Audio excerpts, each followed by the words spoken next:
জয় গৌর, জয় নিতাই, জয় রাধেশ্যাম। আপনাদের রাধাকুণ্ড শ্যামকুণ্ড গিরি গোবর্ধন 11 চ্যানেল থেকে সকলকে সুস্বাগতম এবং ভক্তিপূর্ণ মায়েদের আমি দণ্ডবাদ প্রণাম জানিয়ে, ভক্তমণ্ডলীকে প্রণাম জানিয়ে আজকে শুরু করব একাদশীর মাহাত্ম্য এবং কখন উদযাপন করবেন এটা দিয়ে আমার প্রথম ভিডিও। আপনারা শ্রবণ করবেন, অপরকে উৎসাহিত করবেন। একাদশী কখন শুরু হচ্ছে? বৈশাখ মাস, হ্যাঁ, 9ই বৈশাখ, সেটা বুধবারের দিন 11টা 44 হইতে 10ই বৈশাখ 10টা 5 পর্যন্ত থাকবে দিবা। অবশ্যই আপনারা করবেন এবং পালন করবেন শুক্রবারের দিন 8টা 8-এর মধ্যে সকালবেলায়। আর পালনের মন্ত্র অবশ্যই আমার আগের ভিডিওতে দেওয়া আছে, অবশ্যই দেখে নেবেন। জয় গুরু, জয় নিতাই। তাহলে এখন আমরা জানবো যে এক সময় যুধিষ্ঠির মহারাজ ভগবান শ্রীকৃষ্ণকে বলছে, হে বাসুদেব, আমি এই বৈশাখ মাসের কৃষ্ণপক্ষের একাদশীর নাম কি, মাহাত্ম্য কি, কৃপাপূর্বক আমি শ্রবণ করতে চাই।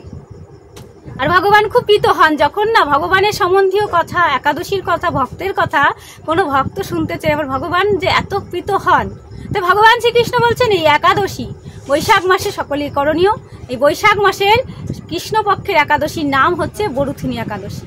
এই বরুথিনী একাদশীর মাহাত্ম্য কোথায় উদযাপন করা আছে? ভবিষ্যৎ পুরাণে বর্ণিত করা আছে।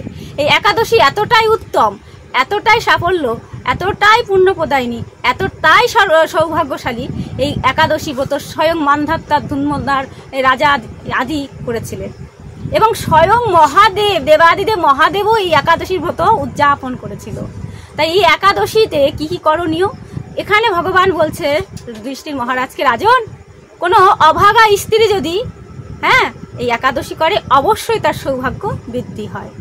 এই একাদশীর মাহাত্ম্য অপার, অপরসীম। এই একাদশীতে কি কি ভগবান বলছে, এই একাদশীর মাহাত্ম্য এত অপার, যেমন বলছে হর্ষ দান অপেক্ষা গজদান, গজদান অপেক্ষা ভূমিদান, ভূমিদান অপেক্ষা তিলদান, স্বর্ণদান অপেক্ষা ভূমিদান, ভূমিদান অপেক্ষা হচ্ছে অন্নদান, অন্নদান অপেক্ষা কি, সেটা হচ্ছে কন্যাদান, গোদান থেকেও শ্রেষ্ঠ হচ্ছে অন্নদান, অন্নদানের থেকে শ্রেষ্ঠ কি বলেছে জানো?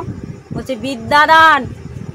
যে গুরুদেব আমাদের বিদ্যা দেয়, গুরু মানে সকল গুরু, শিক্ষা গুরু, স্কুল কলেজ, আমাদের ধর্ম সমস্ত দিক দিয়ে সেই গুরু হচ্ছে আমাদের বিদ্যা অর্জন, আমাদের শিখায়। তাহলে বিদ্যা হচ্ছে ভগবানের সব থেকে শ্রেষ্ঠ। আপনারা অবশ্যই এইগুলো শুনেছেন, জেনেছেন, আরও জানার চেষ্টা করবেন, আরও মাহাত্ম্য পূর্ণ লোকের কাছ থেকে শুনবেন, যারা গুরু মহারাজ তাদের থেকে শুনবেন যে একাদশী ব্রত সব থেকে শ্রেষ্ঠ। এই একাদশী আমরা না করলে যদি মাহাত্ম্য আমরা শ্রবণ করি তাতেও আমাদের কৃপা। তাই বলছে এই একাদশীতে অবশ্যই সবার করণীয়। এই ভগবান বলছে যেমন করে কন্যাদানের থেকে শ্রেষ্ঠ কিছু নাই। কন্যাদান মানে অনেক অনেক অনেক অনেক, মানে আপনি লঙ্কা অধিপতি যেমন সোনা দান দিয়েছিল, সোনা আছে, সেরকম লঙ্কা সমূহ সোনা দান যদি আপনি করেন, স্বর্ণ সহকারে আপনি নিজের কন্যাকে দান করেন, এর থেকে পূর্ণ কাজ আর নেই। কিন্তু এই সন্তান, এই কন্যাকেই যখন আপনি কন্যার উপার্জিত অংশ টাকা আপনি সেবা করতে পারবেন। কন্যার উপার্জিত টাকা সেবা করলে আপনি যদি ভোগ করেন, আপনার বিলাসিতা করেন, তাহলে আপনার যত পুণ্যর্জিত অংশ আছে, পুণ্য আছে, আপনি ততটাই ক্ষয়প্রাপ্ত হবেন এবং আপনার কি হবে, নরকপ্রাপ্ত হবে। অবশ্যই গ্রন্থ বলছে। তাই আপনারা অবশ্যই একাদশী আলাপন করবেন, সবাইকে উৎসাহিত করবেন এবং ভগবানের নাম গুণগান বেশি বেশি করে করবেন। এই একাদশী এতটাই সৌভাগ্যশালী, এতটাই কামনা, সমস্ত ভক্তি প্রদানকারী এই বরুথিনী একাদশী আপনাদের সবার করণীয় এবং আপনারা তো করবেনই। এবং বলছে ভগবান এই একাদশী ব্রত যে পাঠ ও শ্রবণ করে তার কি হয় জানো মা? সহস্র গোদানের ফল লাভ হয়।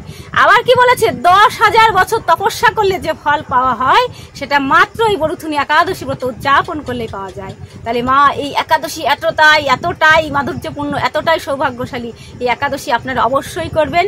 এবং আমি বলবো একাদশীর দিনে আপনারা তো ফল সেবা করছেন, আগের দিন তো আপনারা কি করবেন, সেদিন মুসুরি ডাল একদম সেবা করবেন না, ছোলা শাক সেবা করবেন না, মধু সেবা করবেন না, ইত্যাদি ইত্যাদি। এটা আবার দ্বাদশীর দিনেও করতে পারবেন না।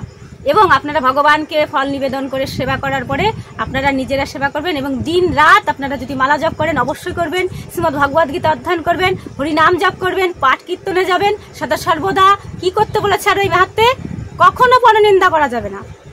এটা মাহাত্ম্যের মধ্যে আছে। পরনিন্দা, পরচর্চা, মিথ্যা ভাষণ, তারপরে চুরি বিদ্যা, এই সমস্ত একেবারেই করা যাবে না। অবশ্যই আপনারা একাদশী করবেন এবং অপরকে উৎসাহিত করবেন এবং শ্রীমতী রাধারানীর কৃপায় ভালো থাকবেন, সুস্থ থাকবেন।